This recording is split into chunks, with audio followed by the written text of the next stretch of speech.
Hello everyone, I'm James Kenny and welcome to today's webinar on how to accurately track the value of your display campaigns with Display and Video 360. Very briefly, for those who aren't familiar with Search Laboratory, we're an integrated global digital marketing agency of about 150 people split between offices in the UK and the US. So in practical terms, that means that we support clients at all stages of the online user journey, including things like SEO, paid media, programmatic advertising, social media, digital strategy, and we're able to do that globally in multiple languages by having an in-house team of multilingual and native linguists. Bit of housekeeping first before I go too much further into the webinar. This should last about 30 minutes.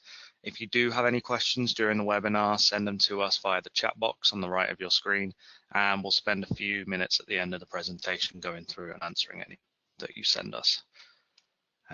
So I'm James Kenny. I'm the head of programmatic at Search Laboratory, meaning that I manage the team that essentially uses this product all the time, day in, day out. We're here to specifically look at Display Video 360. So in the UK, we are a certified partner of Display Video 360. So we spent a lot of time on the features that I'm about to show you today. The agenda for this covers sort of the main key points of what we're going to be going through. There's a lot more to DV360, but these are the things that will be of most immediate use, hopefully, to everyone here. So what is Display Video 360? Why should you use it? Opportunities for creative and design within the platform, tracking and proving value, the question of this webinar, and then also a commonly asked question at the end in terms of how GDN or Google Ads compares with DV360 and when you might want to use either of them. So first question, what is Display Video 360? So this is the Google Marketing Platform.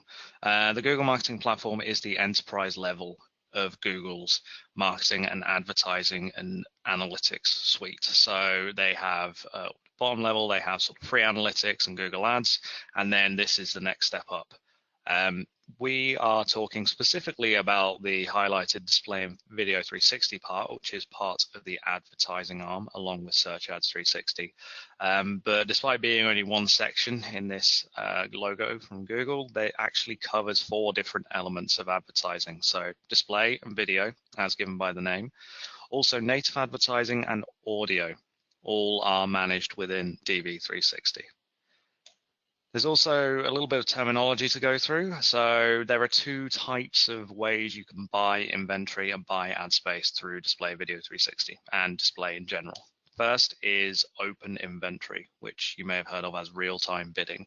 This is the open auction, the paid search and PPC of display, where everyone gets a look in, everyone can bid, and ultimately the ad space goes to the highest bidder. And what platforms like DV360 open you up to is the private or preferred inventory side of things. So these are the premium publishers. All the big names tend to be in here rather than the open inventory because they're worth more. So that is a case where you either have to be invited or make a deal or otherwise work directly or indirectly through a third party with a publisher in order to appear on their site.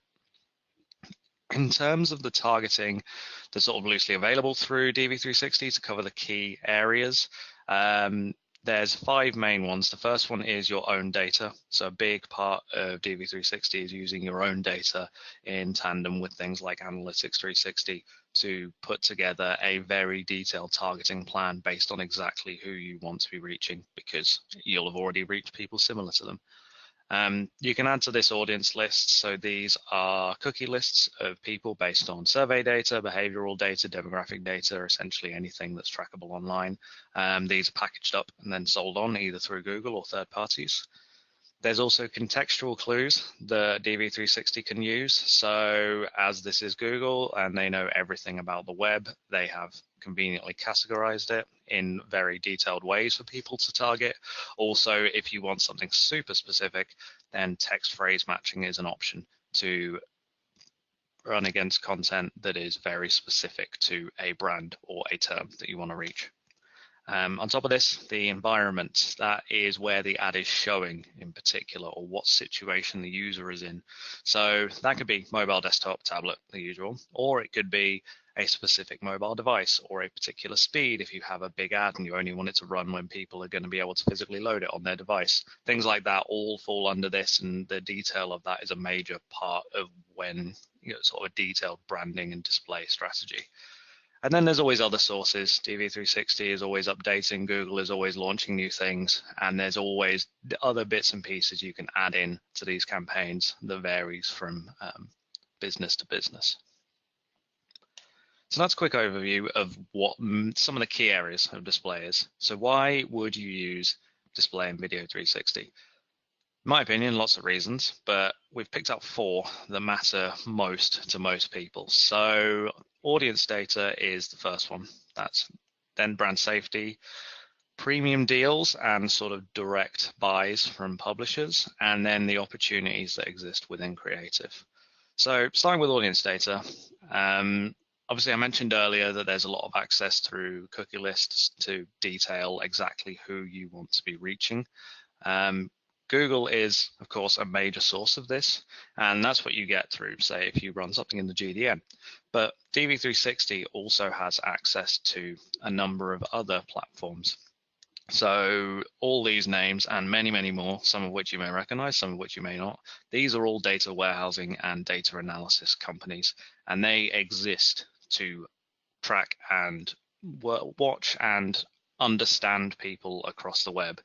Understand what they do, understand why they're doing it, and then put it together in useful packages of information that allow people to use it for analysis, or in the case of DV360, to run display and video campaigns. You can also run various data sources through other Google products. So Google Analytics 360 ties into Display Video 360. You can send data back and forth and build profiles within analytics, and anything analytics is tied into to then get very bespoke audiences from your site data.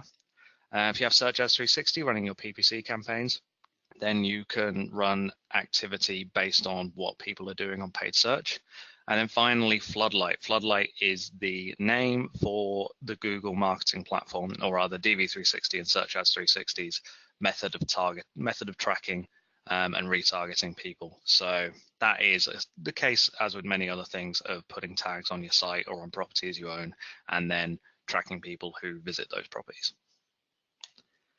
This is an example of what the audience tab looks like on Display Video 360 for a bit of context. So there are a number of elements to this. There are a million subcategories, but at a top level, it's split into 4 main areas. So at the first level, the screen that we're on now, first and third party data. First party data is your own data, retargeting lists, anything from Analytics 360, anything from Search Ads 360, all that stuff that exists as your data.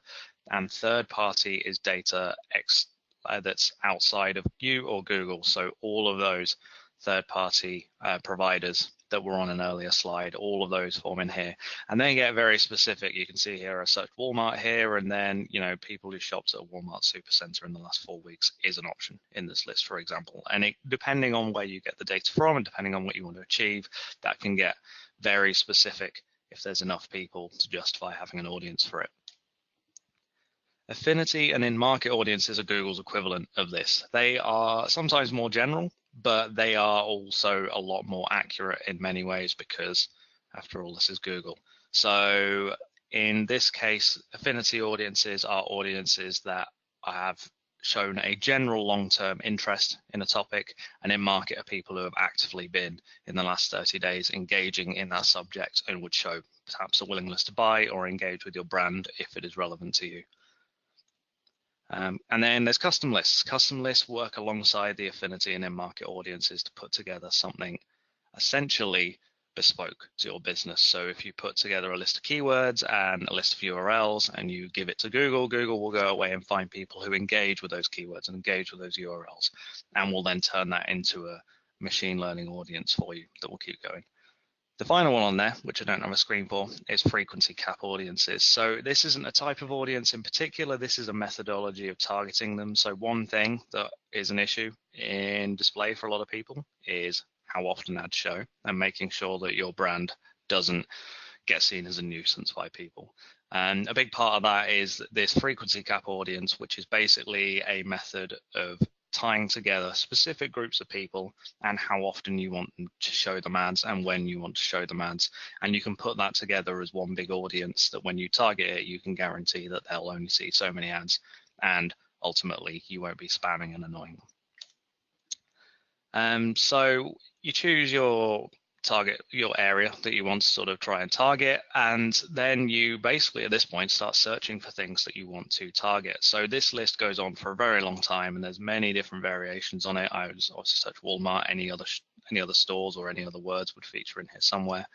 And all of them you can see have a price next to them. This is because in the third-party audiences, at least they are sold to Google by a third party. So this immediately gives you an idea of what you're going to be paying if you decide to go down this sort of more extensive and more targeted method of reaching people, which allows for very effective media planning. And then once you've selected a few, you also get this chart at the top that gives you an idea of the overall reach you're going to get, how that is impacted by other targeting that you've got within this campaign, anything you've excluded that would keep things out and would sort of interact with it in a negative way or cause you problems. Ultimately, through this screen, you get to build a full list of segments, and you can combine things in pretty much any way you want. So if you want to have shops at a Walmart center and shops at Target within the last 12 weeks, if there are audiences for that, which there at least is for Walmart, you can easily put that together and make sure, know exactly that it's being targeted, know how many people it's going to reach potentially, and get a good idea immediately of what that's going to look like for your media budget. The second thing that we want to talk about is brand safety, and this is super important for display campaigns. Because you want to make sure that you are appearing in the right areas and at the right time, and not necessarily next to anything which would either show your brand in a negative light or would otherwise be inappropriate for advertising in general or your brand in general. So Google has a series of options automatically built in terms of what it's identified as unsuitable content in certain situations. But there's also a series of third-party plugins that come built in with Display Video 360, and these are companies that are built for this purpose. They exist for monitoring what content is like on the web, and adding one of these in lets you do additional levels of targeting. It lets you monitor for bot traffic. It lets you monitor for all sorts of additional things, and all these things can be overlapped on each other, basically depending on how much you want to invest in this side of your campaign. To make sure that ads will only appear where you want them to appear without you having to go through the process of building up a list of a few thousand websites that you might want to appear on. So the next one on the list is premium deals. So bit of context here. There is a few different ways in which deals can work, and ways in which publishers have traditionally sold through display and through these display platforms. At the top of the chain, when a publisher decides that they have an ad space and they want to sell it to someone, they start with what's called a preferred deal. So a preferred deal is basically the equivalent of a direct buy. A publisher will go to their partners, they'll go to people that they know, marketplaces that they are aware of, that they like to work with, and they'll try and sell their place at like the best price possible for them, while maintaining a level of control on their end, and also making sure that the buyer also has a level of control on their end. If that causes issues and they can't sell it, then they'll then put it in a private auction, which is an auction. It's a bid, top bid wins, but it's a case where you have to be invited, or there's still a level of selection as what ads are going to appear on the site. Some publishers stop here, others then sell their inventory on the open auction, which is the free-for-all where everyone appears. Now, from a publisher side, this is fairly straightforward, but from the practical side of actually buying that ad space, this is extremely complex, because that preferred deal could be something super custom that you've put together with a publisher, and it's taken a lot of paperwork and a lot of phone calls and a lot of emails. And ultimately, that means that then you send an ad off to them, they're going to run 10 million impressions on it, you're going to pay them a certain amount, and the deal is done, and you hope that it works. In the case of Display and Video 360, what Google has done is they've joined onto a concept called Programmatic Guaranteed, which is a method of simplifying things and maintaining control on all ends. So within Display Video 360, there is a marketplace, and premium publishers, some of which are on the screen, they will put their ad space on here with details of exactly what it means, what sort of demographics there are going to be, what the ad spaces will cover, sort of what sizes, what locations. And then the process of actually negotiating buying these places is done within this platform. And there's also the ability to do it outside if you want to talk to them on other occasions, but it's all intended to be done within the platform that will then allow you to keep your ads within Display Video 360, keep your tracking within Display Video 360, which will mean that you can then track its impact on other campaigns, its impact on other things within your marketing plan, and also to make sure that whatever you think is going to happen is actually going to happen, because DV360 has built-in brand safety, as we mentioned, and also tracking built in to keep an eye on, say, the number of impressions. If you bought 10 million impressions, you will then be able to see if at the end of that you have a 10 million impression count on your ad. Finally, in terms of creative, there's a number of ways in which you can run creative through DV360, but there's a few key features of what a premium data platform like this gives you that will sort of stand above something like running an ad through Google Display Network and Google Ads. First thing is greater design freedom. The limitation is essentially ad policy and the policy of whatever the site you want to run on, and the ability to have someone who can do something in HTML5. Beyond that, you can build whatever you want and make it look however you want and act however you want and interact however you want.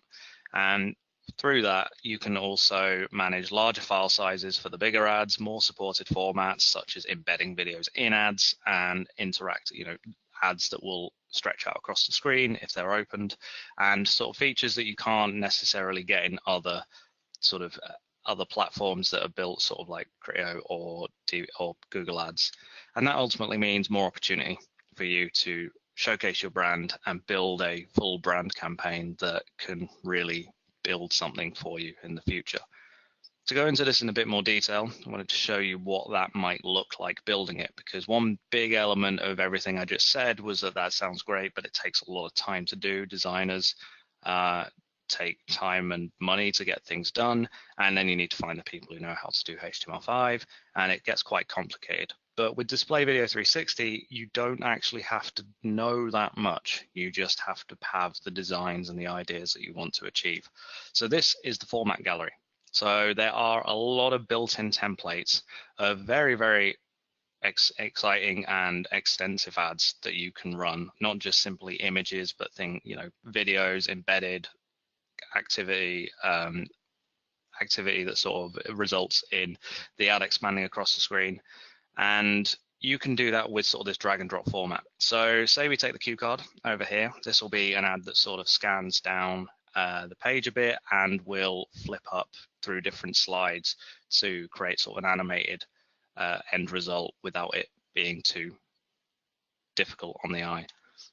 So you open out that into this screen. So this is the new creative screen. So once you've decided that that's the template you want to work with, at this point you immediately have the outline of what it's going to look like, and you can drag and drop whatever you want into this. So the background image, you can change the text, you can change the style of the text, where you want things to appear, how you want things to appear, and essentially make sure that it's matched perfectly to your brand.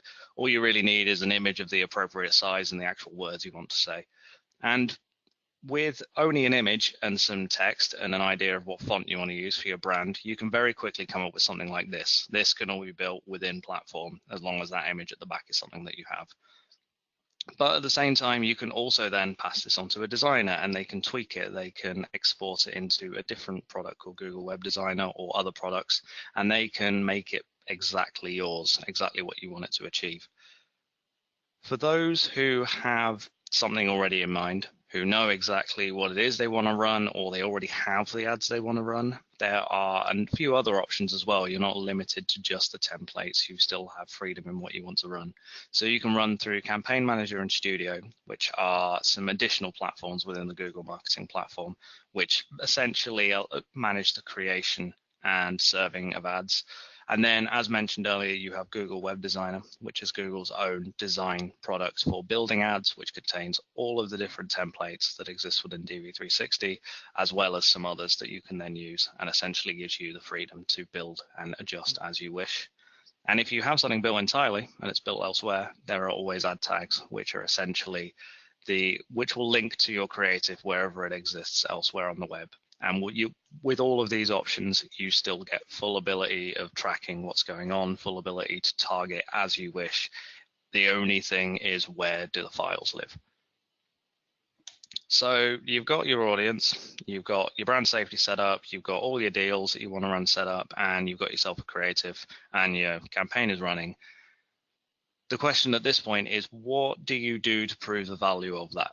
How do you know if your display ads are doing something meaningful? Because compared to something like paid search, people don't really click display ads. You don't really get that immediate last click conversion that you might be looking for in other marketing channels. And the big step is to consider what you actually are trying to achieve with these ads. So you might have a conversion at the end, but there's a lot of other things to consider along the way. So first is, how do you track it? So post-click is a common form of tracking. It's what paid search and most other things work on. Post-impression, you may have heard of. That's another way of tracking display ads. That is all about people who have seen the ad, didn't click, but saw it and had it on their physically on their screen in order to track where they go afterwards. You also then want to think about at what stage a conversion might really happen to you and what other things happen along the way. So you've got your conversion, which is great. You do want your conversion, but it might start with a video view. Might start with a video view several months before that conversion. And that video view might lead to someone clicking on an ad later. You might have linked up a video to an ad. Then the ad might lead them to some content, and that content might cause a dynamic ad to fire that's based on that content, which leads them to come back and do the product research and then convert. And that's a lot of steps to get to that conversion. And if you're sitting there trying to optimize that video view, that's a long time to wait to know if that's actually going to result in an actual return on investment for you. But there's actually a few other conversions in there, and they might not necessarily mean anything immediately in the context of where you'd send emails to, or you'd send paid search to, or where you'd optimize your SEO keywords, but they are very useful for the purposes of optimizing display. So when looking at an ad and an audience and your placements that you want to appear on, the three main things you need to consider to actually track value is, what do you actually want the ad to do? Do you want someone to just understand your brand a bit better? Do you want them to actually do something, download a white paper? Do you want them to go and buy something? That is the conversion for that ad. Whatever you want them to do, whatever your end goal as a business is, that outcome is your ad conversion. Alongside that, you've got other short-term actions that a user could take alongside it, additional side conversions or soft conversions, as it were, that can allow you to kind of see where other avenues might be. But of course, someone viewing a content doesn't make you any money, so you do need to work out how they relate to the end goal. So you need to think in terms of out of all the people who generally view this content online, in terms of direct visitors and everyone else, how many then go on to actually convert? And that ratio, that difference, begins to give you an idea of what that content might be worth it to you. So if 1% of people who view that content go on and actually convert, then that content is essentially worth 1% of a conversion in practical terms, and that gives you something that you can begin to optimize around. You can begin to track, and you can begin to say a week later, actually I want to change my strategy here, rather than waiting for 2 months for someone to actually give you some money. You then also need to work on getting all the data together, and handily, the Google Marketing Platform has you covered here. So you've got Display Video 360. You also have Campaign Manager, which is an additional part of the Google Marketing Platform and part of the Display Video 360 ecosystem. And that is, as mentioned earlier, sort of an ad serving platform. I'm not going to go into details on what it is here because it covers all sorts of things and is a bit out of scope for this. But basically, for the purposes of this, it has additional ways of tracking ads and managing users and using data-driven attribution within display and video to give you more ideas of what ads are working and when they're working and why they're working. So that will give you the display and video ideas. Between them, that will give you an idea of what is working best out of your display activity. But to pull everything together in total, you need Analytics 360. That will give you the full context of everything that you're doing. And when you pass stuff through from Campaign Manager or DV360 to Analytics 360, you end up with screens like this, where you can view very easily exactly what's going on. A key thing here is that it also treats view through alongside click through or post click and post view as equals, and allows you to manage it in a way that, say, view through conversions through Google Ads doesn't. So you can really see the impact of what happens to people who see your ads, as well as people who decide to click on them can do, and what that might mean and where they go. If someone sees your ad, what is it that they search next and how did they end up at your site? Those things can all give you clues as to what to do with your content. You also can then look at the paths that people have taken to go to your site, including, again, highlighted all the times that they viewed the ad, but they still came and went direct. Sometimes they went to the site and then came back. Sometimes they actually came directly after seeing an ad. And all of these things come together to give you some actual numbers at the end of the day of a path of how did data-driven attribution value your display campaigns. And quite often when you have the post-view activity included in it, you'll see a dramatic change in how your conversions are valued and what is valued to have had an impact on it. So that's the idea of what DV360 is and how you then track it, and ideas as to what to consider when planning out how you measure success. The final area that we wanted to touch on was which platforms to use within the Google network. So say you've got PPC running on Google Ads, you're looking at what to do with display next. Should you use the GDN or Display Video 360? Because both are useful and they both have a place depending on what it is you want to achieve. So the Google Display Network is Google's free, easy to access method of appearing on display. It has a lot of the targeting mentioned earlier. It has the affinity and the in-market audiences. It has custom intent. It has TrueView video through it to get you to cover YouTube. And it's very simple to use. It's a very quick setup. It's got built-in templates. All you need to do is give them an image, some text, and a logo.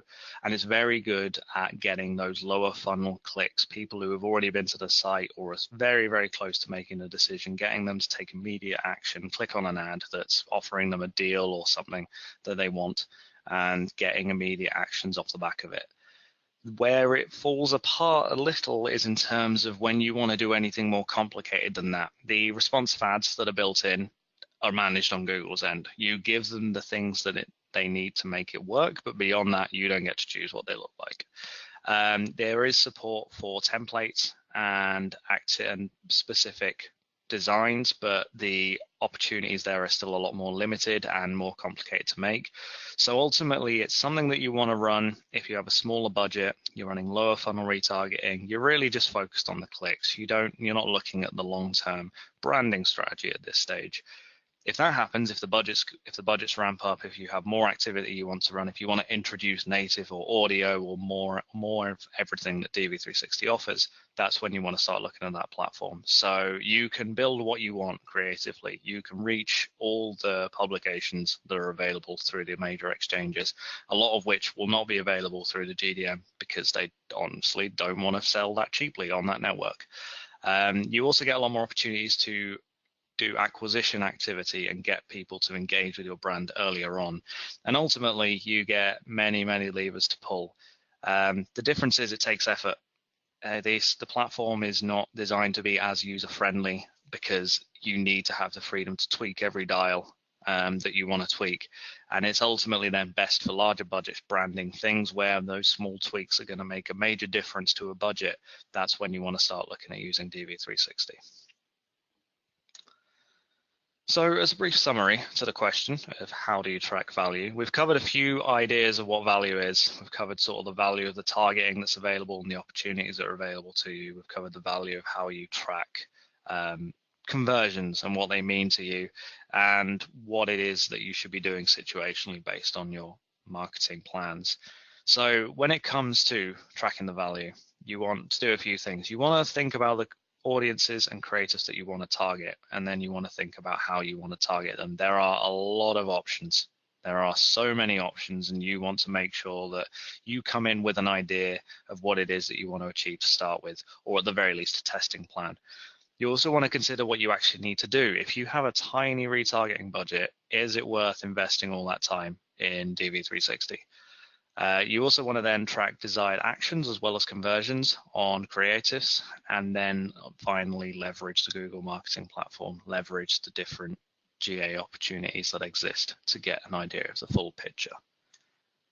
So that was the intro to DV360. Overrun a bit in terms of time, but we'll have a look and see if there's any questions.